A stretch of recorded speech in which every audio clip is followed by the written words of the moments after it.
할머니께서 말기 암이신데 이 할머니께서 자신의 삶이 이렇게 그냥 죽고 지워져 버리면 너무 슬플 것 같다, 허망하다.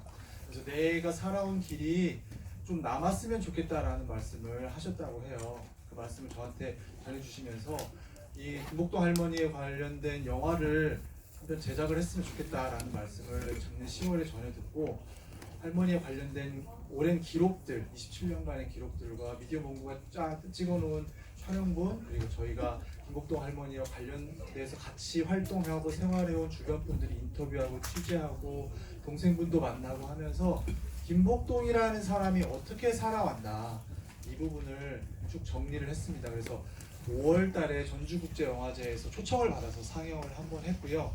그때 나온 이야기들을 다시 한번 쭉 수정을 하고 이렇게 해서 지금 8월 8일에 개봉을 했고, 8월 14일 기림일, 그다음에 15일 광복절에 김복동이라는 한 피해자이면서도 또 다른 피해자를 또 감싸 안는 피해자를 넘어선 여성운동가, 인권운동가로서의 김복동을 이렇게 관객 여러분께, 많은 사람들께 알리고 싶어서 이 영화를 이렇게 제작을 했습니다.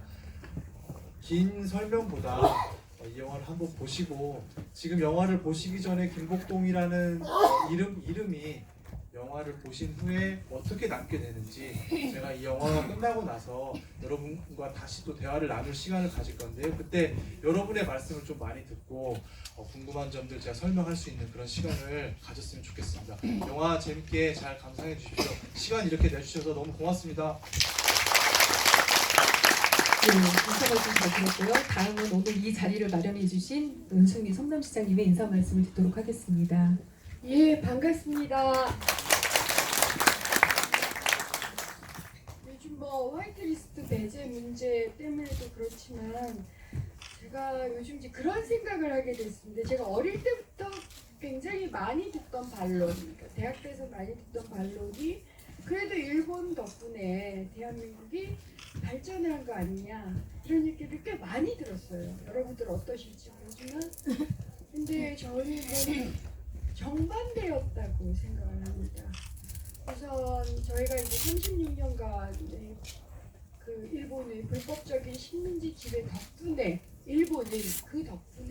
일본은 작은 섬나라를 벗어나서 사실은 막대한 이윤을 취하는 그런 제국이 되었지요.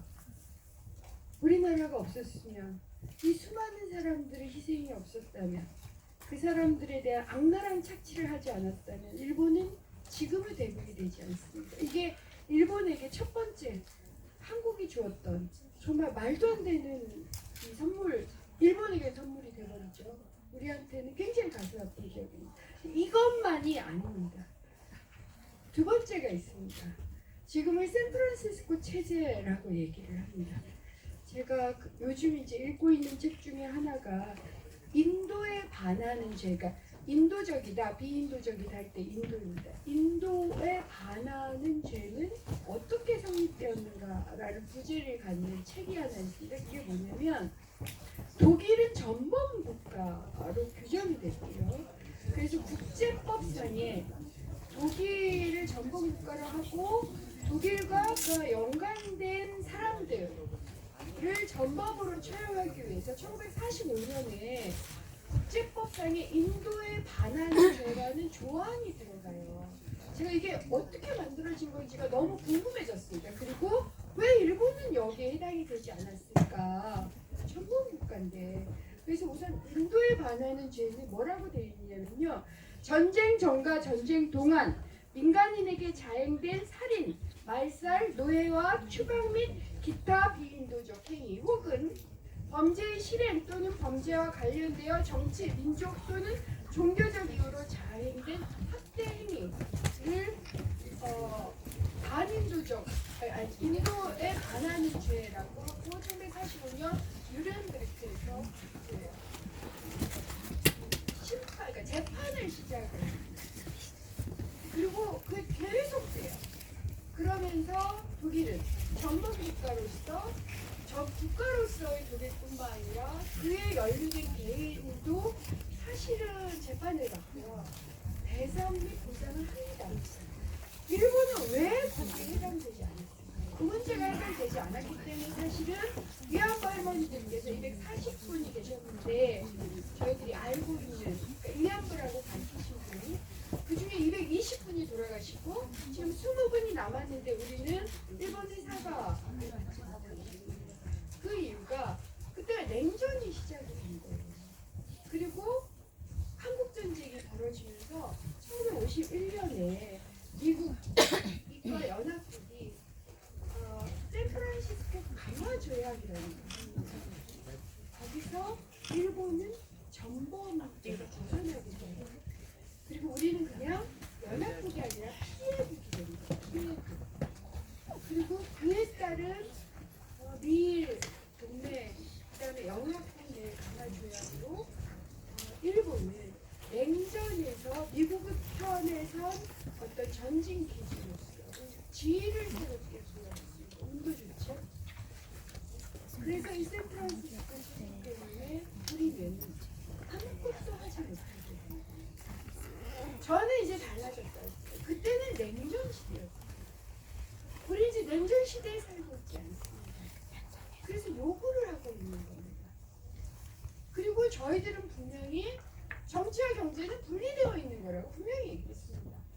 일본 너희들은 36년간을 합법이라고 하는 거고 우리는 36년간을 불법이라고 하는 거다. 그리고 우리는 냉전 시대에 그래 샌프란시스코 강화조약이 필요했다 인정하겠다. 하지만 지금은 냉전을 벗어났기 때문에 새로운 정치, 국제 정책 시스템을 만들자라고 얘기하는 것 이렇게 얘기를 한 거예요. 근데 아베가 이것을 경제적인 제재로 왜냐하면 제2의 경제대국이 가져온 겁니다.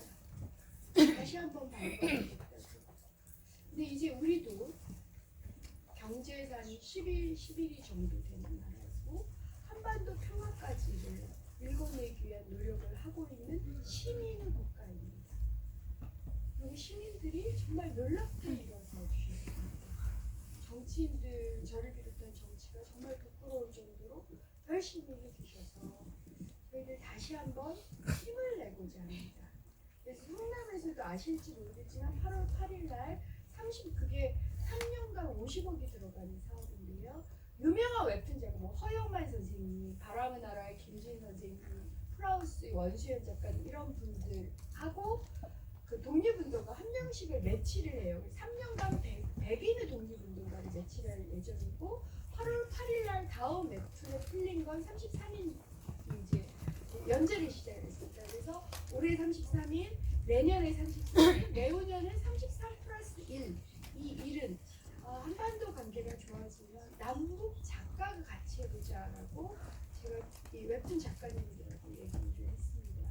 여러분들이 내주신 세금으로 약 3년간 저희 돈만으로 한 50억 매칭을 할 생각입니다. 그리고 이게 잘 되면 AR 버전으로 그러니까 골목에 풀어버릴 생각입니다. 그래서 독립운동가 웹툰전을 시작하게 됐습니다. 처음에는 이거 중앙정부에서 할 일을 왜 성남시에서 하냐라는 질문을 많이 받았습니다만 제가 그렇게 얘기했습니다. 용감하고 당당하신 우리 성남 시민들께서 그렇게 권하실 거다. 그래서 9개월을 준비를 했고 8월 8일 날 풀렸기 때문에 김복동 할머니도 봐주시고요. 다음 웹툰에 들어가면 웹툰 하단에 독립운동가로 검색하실 때 지금 독립운동가 웹툰 프로젝트라고 지금 배너가 떠 있을 겁니다. 거기 들어가서 정말 놀라운 작품들입니다. 봐주십시오. 여러분들이 우리 할아버지 할머니 손주님들과 여러분들이 읽어내신 기록입니다. 우리는 그걸 가지고 미래를 나갈 거고요. 샌프란시스코 체제를 넘어서서 냉전 체제를 넘어서서 평화의 전도사로서 새롭게 나아갈 겁니다. 그 과정에서 제가 할머님들께 오늘 이용사 할머니 만나뵐 거 아닌데 김복동 할머님하고 이용사 할머니께서 그 I Can Speak라는 영화 모티브가 되신 분들이시거든요. 용감하게 더 용감하게 그래서 그 과정에서 꼭 일본이 사과를 받아내고 새롭게 도입해서 우리 아이들에 대한 새로운 역사를 함께 쓸 수 있도록 저희들이 그러지 않게 노력하겠다고 말씀드렸고요. 저 2,800여 명 성남시 공무원들과 함께 정말 최선을 다해서 노력하겠습니다. 시타파를 통해서도 제가 기사 이런 거 읽기도 하고 너무 감사드리고 저 두근두근하면서 보겠습니다. 여러분 이렇게 함께해 주셔서 진심으로 감사드리고 항상 여러분들 응원하고 제가 여러분들께 봉사하는 2,800명의 공무원들 수장으로서 항상 일하겠습니다. 감사합니다. 네, 안승희 시장님 말씀 잘 들었습니다. 그럼 이제부터 영화 김복동을 관람하시겠는데요. 영화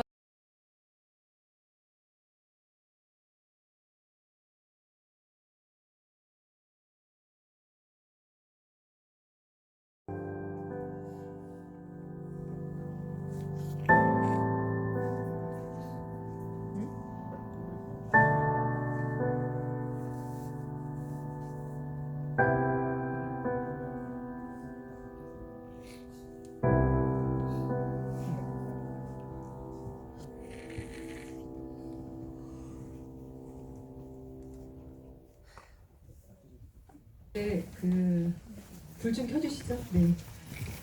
송원근 감독님을 모시고 관객과의 대화의 시간을 갖도록 하겠습니다. 예, 감독님 잠깐 앞으로 나오시죠. 감독님께 혹시 궁금하신 점이나 대화하고 싶은 내용이 있으시면 손을 들어주시면 저희가 마이크를 좀 전달해 드리도록 하겠습니다.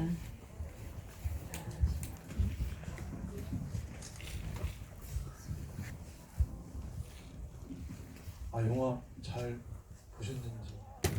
네. 제가 계속 이게 코 훌쩍이는 소리 나는데 그게 눈물을 흘리시는. 사실 이 영화를 저도 제작을 하면서 이 보시는 분들하고 똑같은 마음으로 만들었어요. 그러니까 나도 일본군 위안부 할머니들에 관한 이야기를 어느 정도 안다라고 생각을 하고, 나도 이렇게 저도 언론사에 있고 계속 뉴스를 보고 하니까 뭔가 안다라고 착각을 하면서 살아왔었는데, 이 영화를 제작을 하면서 이 할머니 활동 모습을 보면서 이 할머니가 하시는 말씀을 들으면서 이 다 어쨌든 정리가 되고 나서는 내가 지금까지 안다고 생각했던 게 굉장히 할머니께 죄송스러운 마음이 많이 들었거든요. 이렇게 함부로 내가 어떤 분의 삶을 이렇게 그냥 안다라고 함부로 생각해서는 절대 안 되겠구나. 그게 김복동 할머니뿐만이 아니라 누구의 삶이라도 그 삶 자체가 모두가 다 고귀한 삶이고, 그런 삶의 어쨌든 가치들을 내가 함부로 내 기준으로 맞춰서 그렇게 생각해서는 안 되겠구나라는 생각을 사실은 이 영화를 제작을 하면서 많이 느꼈습니다. 그래서 이렇게 저희들도 이 영화를 제작하면서 그래서 이제 더 죄송한 마음이 들었고, 그 죄송한 마음 때문에 내가 더 저희도 이제 눈물을 흘리면서 이렇게 작업을 했었고, 더 공감할 수 있는 장면들이나 이야기들이 뭔지를 이렇게 계속 교감하면서 저희도 이제 시사나 제작진들께 계속 의견을 교환하면서 이렇게 작업을 해가지고 여러분들께 이렇게 소개를 시켜 드릴 수 있게 됐습니다. 짧다면 짧고 길다면 긴 시간입니다. 사실은 제가 할머니의 삶을 쭉 같은 할머니와 같은 배를 타고 움직인 게 아니라 정의기억연대 윤명 대표나 더 여러 활동가들이 할머니와 같이 생활을 하셨었고, 미디어몽구라는 1인 미디어가 7, 8년 동안 할머니하고 어떤 인연이 있어서 계속 중간중간 어쨌든 할머니의 그런 일상적인 모습들을 조금씩이나마 기록을 해왔었고, 저는 이제 나중에 이걸 10월에부터 작업을 하게 되면서 이 일본군 위안부 전체 27년간의 역사 속에서 이 할머니의 삶을 한번 되돌아보고 싶었었거든요. 이 91년도에 김학순 할머니께서 처음으로 고백을 하시고, 그 드라마 여명의 눈동자라는 드라마 취재를 해보니까 실제 할머니께서 그 드라마를 보시고 굉장히 고민을 많이 하셨다고 하더라고요. 여명의 눈동자라는 드라마를 보면서 자기의 이야기가 드라마로 나오는데 나도 고민을 할까 말까, 얘기를 할까 말까 굉장히 이 고민의 시간을 가졌었고, 주위에 언니가 하지 마라 라고 얘기를 했음에도 불구하고 나는 하나의 어떤 살아있는 생명체, 나도 하나의 인격체, 인간으로 존중받고 싶은 마음, 그 하나의 마음으로 할머니께서 이렇게 나도 피해자다라는 사실을 이제 고백을 하시고 그 이후로 이제 쭉 오신 거라서 그 이후에 일본이 93년도에 뭐 고노다마, 지금 요즘도 뉴스에 많이 나오지 않습니까? 아베가 고노다마마저 무력화하려고 하는 그런 시도를 벌이고 95년도에 무라야마 다마 국제법정에서 이 이야기가 나오게 되고 유엔에서 조사를 하면서 이거는 종군위안부 정신대라는 단어를 쓰지 마라. 유엔에서 그렇게 얘기를 하거든요. 이거는 이제부터 성노예 제도라고 표현을 하고 일본 정부가 공식적으로 사죄하고 이건 법적으로 배상하라는 얘기를 유엔이 얘기를 하게 되고 그럼에도 불구하고 어떤 하나의 진척도 이루어지지 않고 우리 정부가 나서서 사실은 그런 것도 과거에 하지도 않았었고 오롯이 민간인 피해자 할머니들이 움직여가지고 싸워온 그 수많은 시간, 수십 년간의 시간이 있었는데 2015년도에 한일 위안부 합의가 갑자기 터져버리고 나는 저렇게 하라고 얘기한 적도 없는데 합의가 됐다라고 하고 일본 아베는 그걸 빌미로 해가지고 그 어떤 이야기도 이제 하지 않으려고 하는 그런 상황들을 쭉 할머니의 인생 그러니까 그 역사 속에서 할머니의 인생이 어떻게 투영됐는지 그 중간중간 그런 부분들을 짚어가면서 설명을 드리는 게 이 김복동이라는 분을 단순하게 어떤 한 사람 개인으로서만이 아니라 굉장히 공적인 인물 단순하게 피해자가 아니라 또 피해자를 넘어서서 또 진화하는 이런 한 사람의 변화된 모습들도 함께 보여줄 수 있지 않을까 싶어서 이렇게 제작을 하게 됐습니다. 뭐 그래서 사실은 이제 그런 면에서 이제 좀 영화를 보시고 어떤 마음이 드셨는지 좀 저도 이제 그런 면에서 궁금하고 또 이런 부분 같은 경우에는 좀 어떻게 작업을 했니? 라고 한번 여쭤보시면 저도 성심성의껏 대답을 잘 해서 어쨌든 이 귀한 시간 이렇게 내주셨는데 이 귀한 시간을 좀 듬뿍 채워서 김복동이라는 분의 이름을 정말 잘 새기고 돌아갈 수 있도록 해드리고 싶습니다. 그래서 질문 그래서 받는 거니까 많이 좀 여쭤봐 주시면 좋겠습니다. 네, 저희 쪽에 계시네요.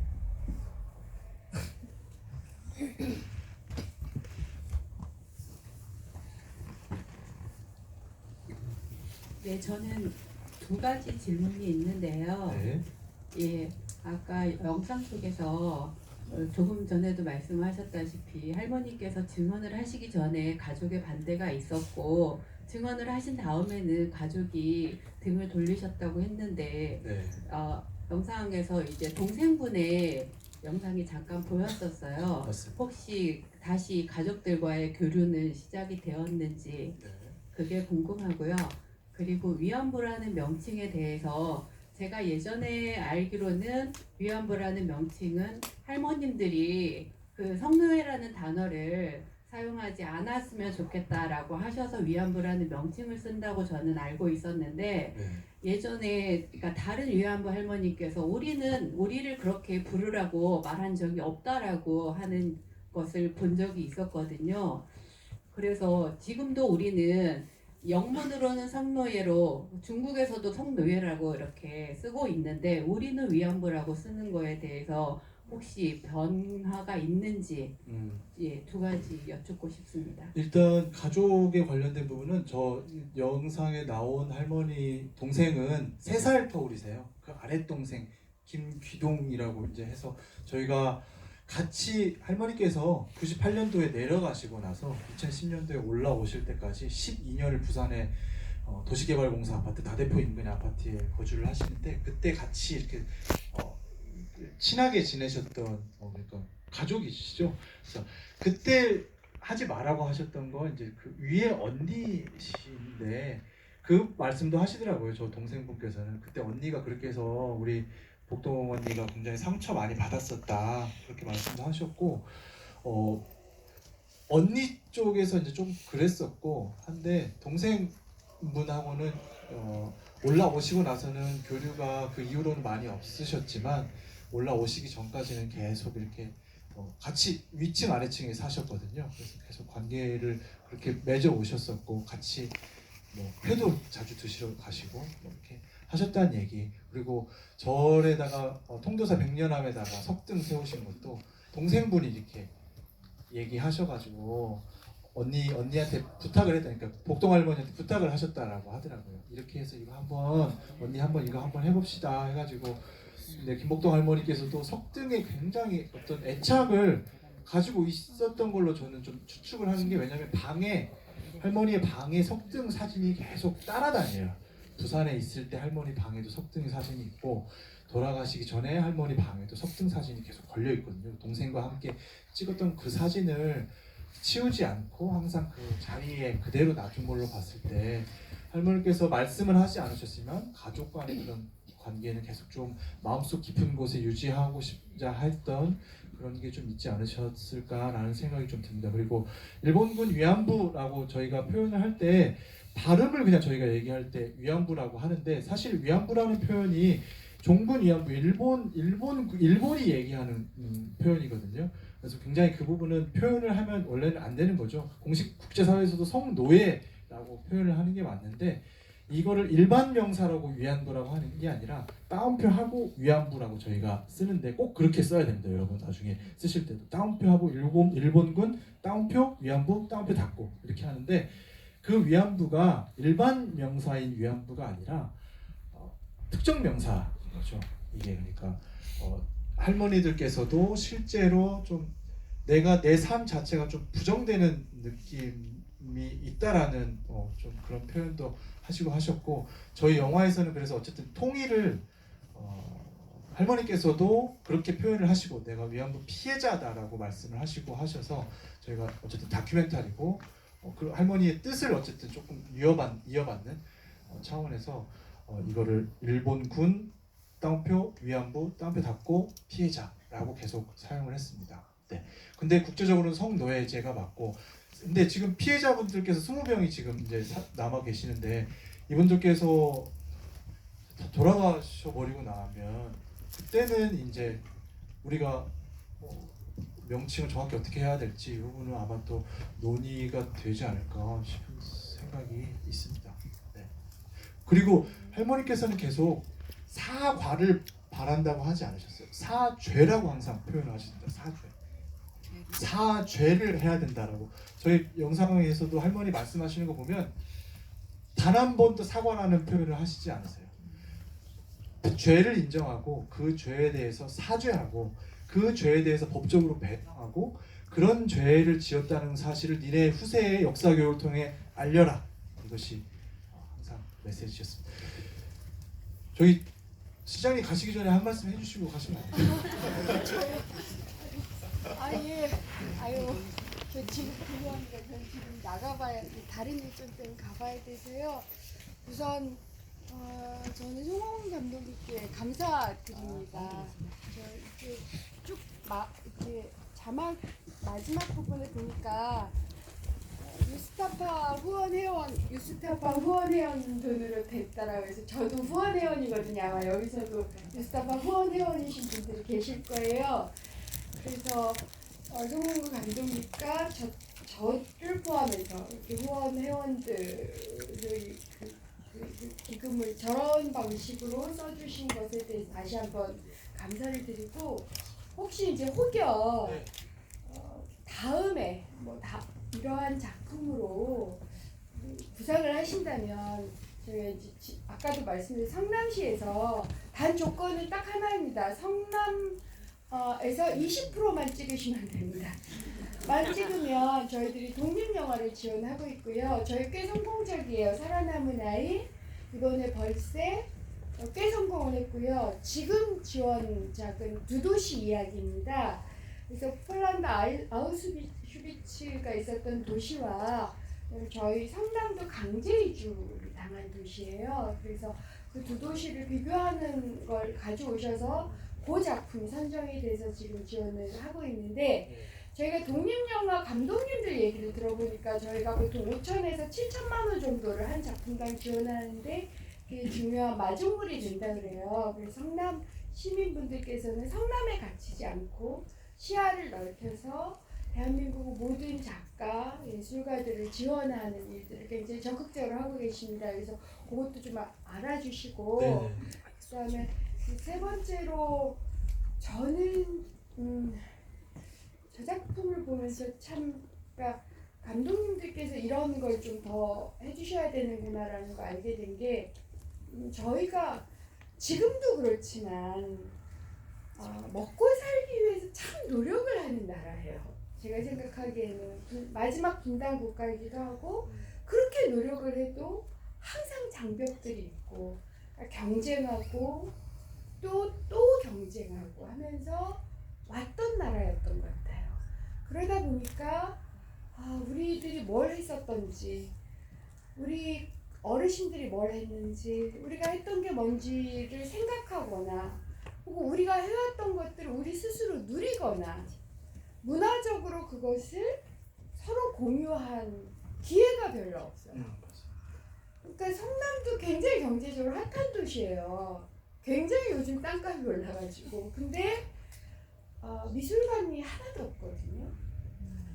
그래서 얼마 전에 데이비 토크니라는 굉장히 유명한 사람이 시립 미술관에서 미술관인데 그분 작품이 1,100억 앱 하나 팔린 세계에서 가장 비싼 화가이기도 하고 제가 굉장히 좋아하는 사람인데 그런 사람 그림을 보러 항상 서울로 나가야 되는데 그러니까 왜 그럴까? 강남도 미술관이 딱 하나밖에 없어요. 사실은 항상 제가 미안해하기도 하고 그런데 이제 그런 것들을 우리가 예산을 가지고 예술적인 것에 더 지원을 하고 문화적인 소통에 지원을 하려면 저희가 체험하고 겪어야 될 것 같아요.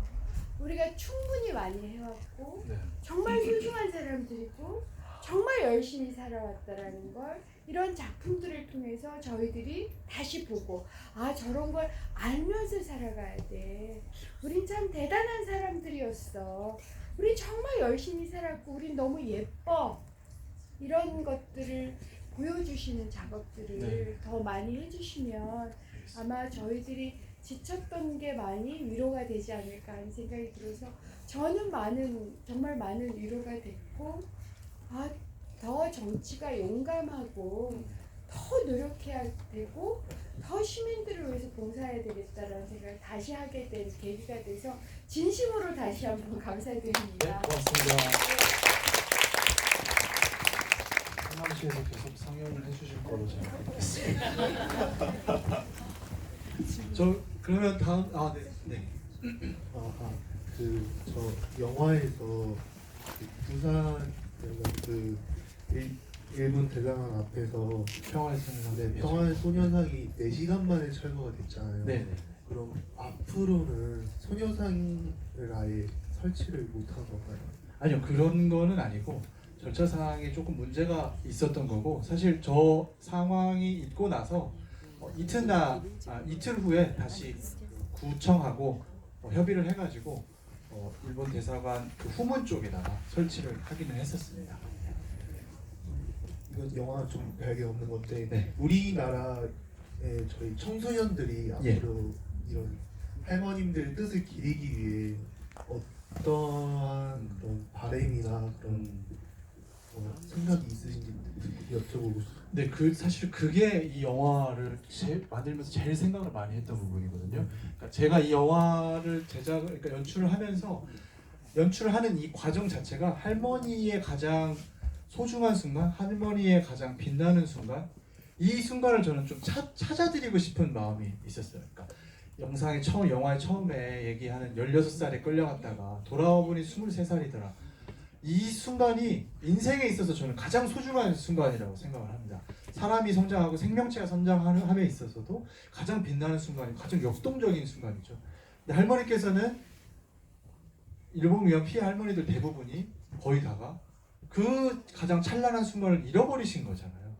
그 잃어버린 그 찬란한 순간을 살고 있다라는 것들을 좀 청소년들이 좀 더 잘 알고 느끼고 그 순간들을 조금 더 이게 지금 내 살고 있는 순간이 소중하다라는 걸 좀 깨달았으면 좋겠어요. 다른 식으로가 아니라 이런 우리나라에 근현대 100년 동안 이런 불행한 역사가 있는데 이 불황한 역사가 제대로 드러나지지 않고 그거에 대해서 사람들이 여전히 잘 모르고 있고 해결이 됐다라고 착각하고 있고 한다는 것을 이 영화를 통해서 좀 뭐 그렇지 않다라는 것을 좀 깨달아서 일본 정부가 지금 저렇게 뉴스에서 연일 나와가지고 뭐 무슨 뭐 보복을 한다라고 하고 아베는 우리나라가 지금 뭐 무슨 뭐 조약을 깨뜨렸다느니 뭐 이런 말을 적반하장식의 말들을 하고 있는데 저 일본의 주장이 얼마나 허무맹랑한 것이라는 것을 그냥 스스로 저런 사람 저 일본의 있는 아베나 이런 애들이 얘기를 하면 듣고 정확하게 논리가 딱 서줄 수 있는 사죄도 안 해놓고 무슨 얘기를 하는 거지? 당사자가 피해자에게 사죄하지 않았는데 어떻게 그 합의가 끝났다라고 얘기할 수 있는 거지? 지금 그러니까 좀 기본적인 어떤 원칙 같은 게 없는 합의를 해놓고 그거를 했다라고 주장하는 것 자체가 논리적으로 어폐가 있고 말이 되지 않는다라는 것을 조금 더 명확하게 우리가 좀 주장할 수 있는 그런 사람들 개개인들이 됐으면 좋겠다는 생각입니다. 네. 그래서 사실은 아베가 사과할 마음이 전혀 없었다라는 거를 한 3분 가량 그냥 일본의 의회에서 일어난 발언을 그냥 보여준 거거든요. 사실은 근데 저 보면서 저 3분밖에 안 돼요. 근데 저거를 뭘 잘라야 되지? 그리고 저희도 보면서 굉장히 충격을 받았어요. 그냥 말로만 듣고 저런 식으로 말을 했었단 말이야? 전혀 사과할 마음이 없었는데 사과를 마음이 없는 게 아니라 사과를 했는지 안 했는지부터 우리가 좀 따져봐야 되는 거 아니야? 라는 생각이 들 정도여서 그래서 그 있는 그대로를 좀 보시는 분들도 좀 느낄 수 있게 일부러 조금 저 부분은 그 일본 오가타 린타로 의원과 아베 총리의 그 대화는 그대로 좀 살렸습니다. 또 다른 분 말씀? 감독님 예. 영화 잘 봤습니다. 네, 고맙습니다. 사실 이렇게 좋은 영화 만들어 주셔서 감사하다라고 인사 먼저 드리겠습니다. 고맙습니다. 봐주셔서 너무 감사합니다. 사실 저는 김복균 할머님하고 직접 인연이 있어요. 소녀상 지킴이 활동을 하면서 할머님을 생전에 뵙기도 했고 네. 또 할머님과 함께 수요 시위도 하고 했는데 첫 번째 장면에서부터 가슴이 너무 아팠어요. 제가 느끼는 그 세면대에서 손을 씻는 그 모습이 시선에도 지지 않는 흔적 같다는 느낌이 들었거든요.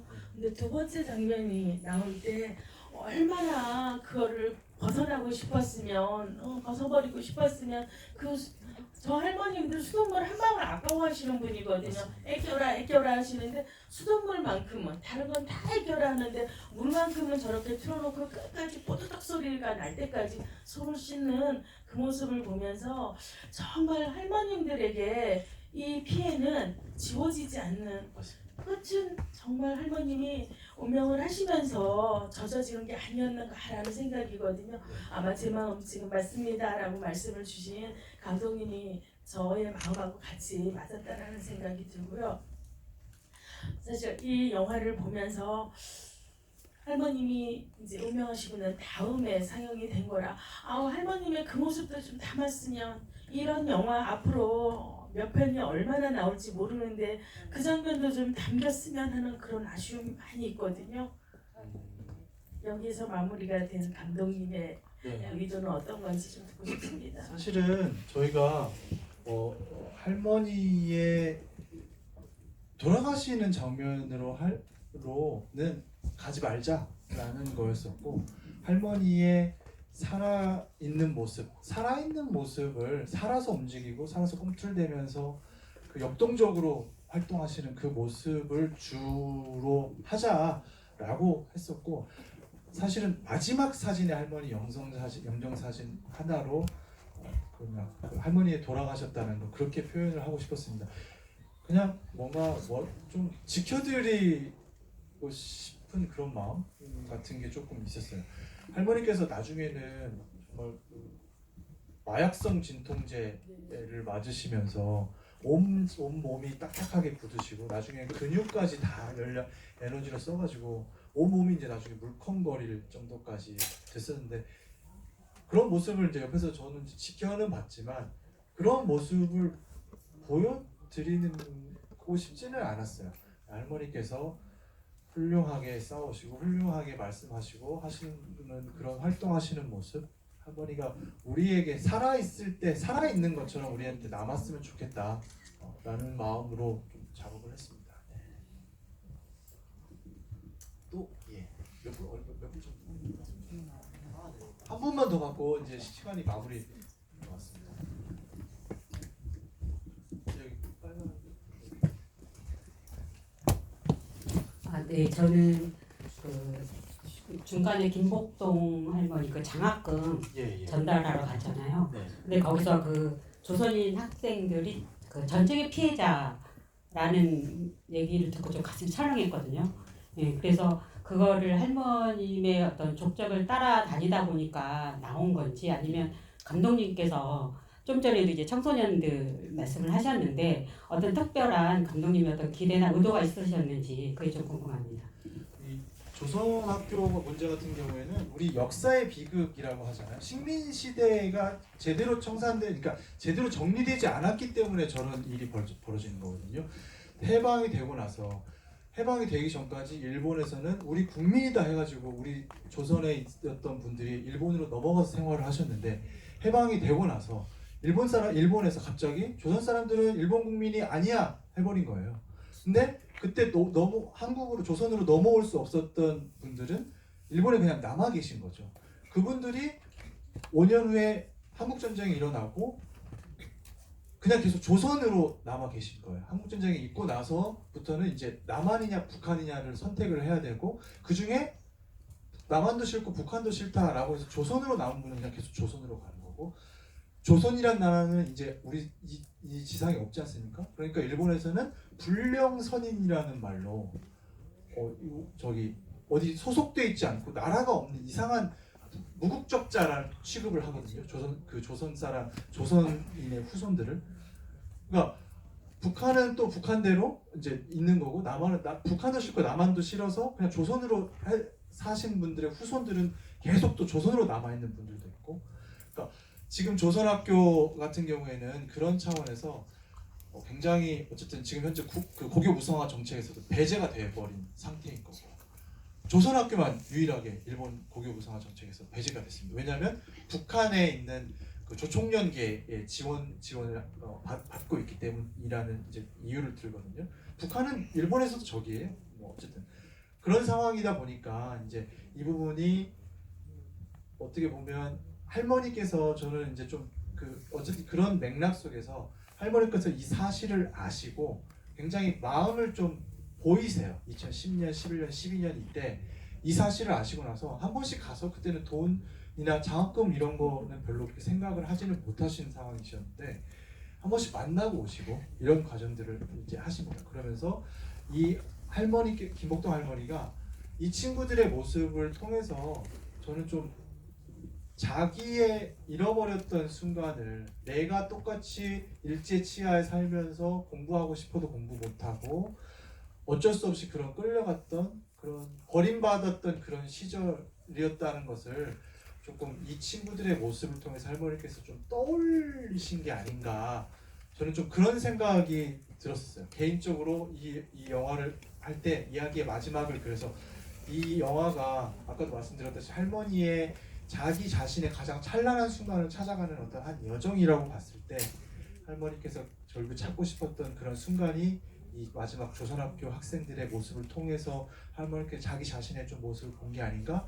그래서 조금 더 그 또 검은 치마에 흰 저고리를 입은 모습이 더 할머니의 마음을 좀 더 자극하게 되고 그런 모습들을 통해서 할머니께서 좀 더 마음을 주신 그렇게 해서 또 다른 역사의 피해자에게 할머니께서 또 손을 내미신 이런 모습들을 보여주면서 이 피해자가 단순하게 피해자가 아니라 김복동 할머니 스스로도 계속 진화를 하시거든요. 그럼 진화해가는 김복동의 어떤 그런 활동 모습 같은 것들을 그런 식으로 좀 표현을 하고 싶었습니다. 네, 시간이 거의 다 됐는데 학생 잠깐 이따가 끝나고 해도 끝나고 그럼 너무 시간이 많이 지체됐으므로 이상으로 감독님과의 대화 시간을 마치고 이상으로 모든 행사를 마치도록 하겠습니다. 오늘 같이 해주셔서 너무너무 감사드립니다. 네, 오늘